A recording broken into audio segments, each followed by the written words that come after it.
Hola, Noemí Ulloa, autora de la novela de ciencia ficción Blue. Bienvenida a Cafelini. Cuéntanos de ti, por favor. Hola, Azu, buenas tardes. Antes que nada, gracias por la invitación. Me da mucho gusto estar aquí en Café Liene contigo. Este es un lugar que me gusta mucho y que mejor que volver a visitarlo en esta situación. Bueno, estamos en el día 1043 de la pandemia, necesitábamos hablar de literatura, así que empezamos con esto. Yo soy Nomi Ulloa, tengo algunas publicaciones, he escrito desde hace algunos 10 años, yo creo. Mi primer publicación fue un cuento en un concurso de la UNAM, que recuerdo mucho que fue por estas fechas, porque el tema era la muerte, era a propósito de esta temporada que empezamos. Y es de un niño que se siente muy ignorado y descubre que es un fantasma, entonces ya nadie lo veía, pero en realidad era el que no se había dado cuenta, ¿no? Me gusta mucho escribir para niños y para jóvenes, fue así como empecé, ahorita ya amplié un poco más lo que hago, pero esa primera publicación para mí fue muy importante, fue el reconocimiento, el estímulo, el compartir lo que haces, siempre ese primer paso creo que es muy emocionante y además me pagaron, entonces eso lo hizo mejor. Mi siguiente publicación fue Blue, esta novelita, que es de ciencia ficción, y ahí seguí por esa misma línea, gané un concurso con Editorial Lucova. Después me he dedicado a escribir cuentos, creo que a partir de ahí empecé a escribir más cuentos y la siguiente publicación fue justo un cuento breve en la antología de escritoras mexicanas, esta, en la segunda. Y después, que sería lo más reciente, es un cuento que va a salir este año por un concurso que gané en Canadá, un concurso internacional de cuento. Pero con esto del virus se detuvo un poco, entonces espero que sí salga este año, todavía no lo sabemos. ¿Qué más les puedo contar de mí? Estudio letras en la Facultad de Filosofía de la UNAM. Ahí conocí a Azu, fue una de mis profesoras y de las personas que más me ha motivado a seguir con esto, cosa que le agradezco mucho. Y estoy en eso, creo que aprender, seguir leyendo. Dirigí un taller de creación literaria en la Capilla Alfonsina. Cuando se va la doctora Alicia Reyes a Francia, el taller se queda sin dirigente, digamos, y mis compañeros me proponen para que yo me haga cargo. Estuve ahí un año, un poquito más de un año, trabajando con los compañeros de la Capilla Alfonsina, también un periodo muy enriquecedor. Fue mi segundo taller de creación, pero ya ese lo empecé a coordinar yo y lo detuvimos ahorita también, ¿no? Por la pandemia estamos pensando cómo regresar a eso porque creo que esa es la otra parte importante de esto, ¿no? Leer a otros, que otros te lean y compartirlo para que realmente puedas ir mejorando. Cuéntanos de Blue, esta primera novela que a mí en lo personal me ha gustado mucho. Cuéntanos de qué va, este, dónde la conseguimos. Claro. Bueno, gracias. A mí me alegra mucho que te haya gustado. De verdad es una de las cosas más satisfactorias cuando uno escribe algo con tantas ganas y alguien te dice es bueno o me gustó, lo disfruté. Es algo muy, muy, muy satisfactorio. Esta novela fue mi intento por unir las dos cosas que más me gustan en la vida, que tengo que mencionarlo, el arte y la ciencia.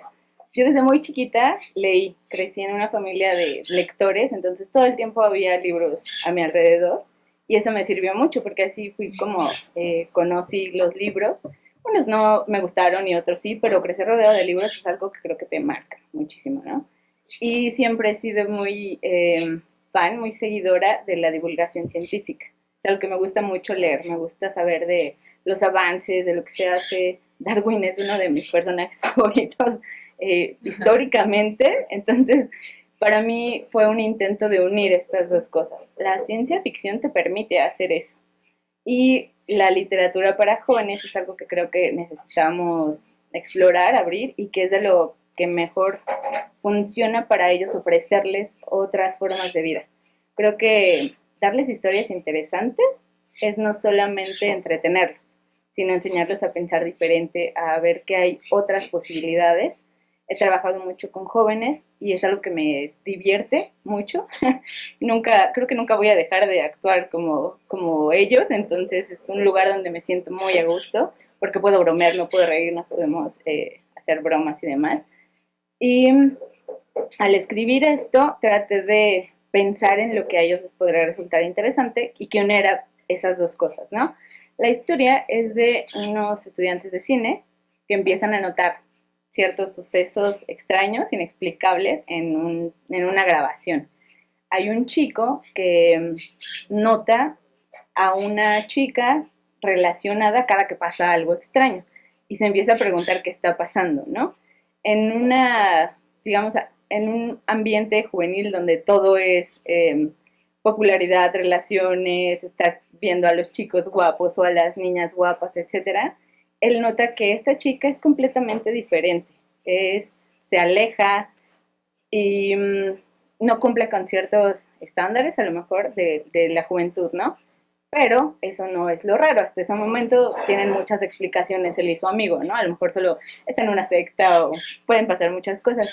Pero durante la grabación empiezan a notar, por ejemplo, que desaparecen los gatos, que a mí es una de las partes que más me gusta de la novela, y ella está ahí. Entonces empiezan a pensar que ella tiene algo que ver con los sucesos extraños, porque además es una chica que no habla con nadie, nadie sabe qué está pensando, nadie sabe dónde vive, nadie sabe si tiene familia, y cuando este muchacho la empieza a seguir, para empezar los demás empiezan a pensar que le gusta, ¿no? Que la está siguiendo porque le gusta la rara de la escuela, y con todo lo que eso implica, ¿no? Cuando uno es joven y sientes ese estigma, pero no es por eso que la siga, sino porque le extraña todo lo que está pasando a su alrededor.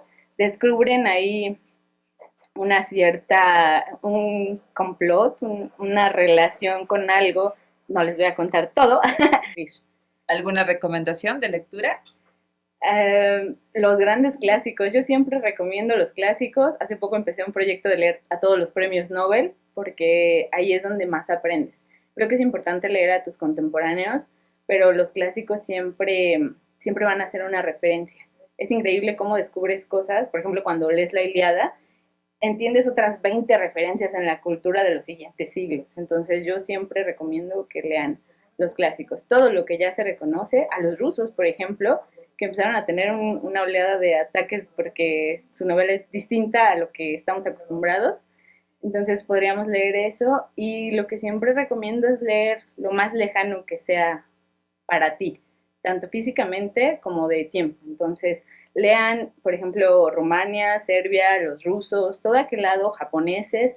Tal vez al principio les parezca extraño, tal vez les tome más tiempo hallarle qué es lo que está pasando, pero eso es lo que nos obliga a pensar. Estamos muy acostumbrados a leer lo mismo, a lo rápido, a lo fácil, a lo demasiado aparatoso, como ver películas, ¿no? Si no hay explosiones, como que no pasa nada. Y en la literatura también nos ha pasado eso.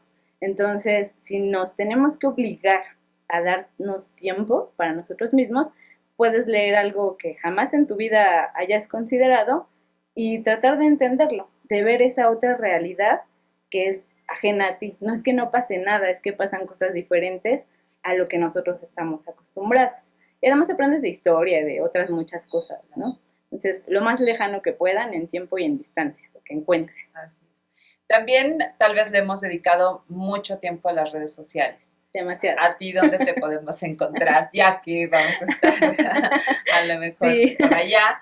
¿Dónde te encontramos y en qué plataformas? Bueno, en Instagram y en Facebook. En Facebook estoy como Noemi Ulloa, van a aparecer mis datos por ahí también. El libro lo pueden conseguir en Amazon. En Instagram no soy tan imagen pública, pero lo encuentran también en mi Facebook. Muchísimas gracias. No, gracias a ti. Pues bueno. Gracias a Cafelini. Nos vemos. Bitácora del Capitán se cierra.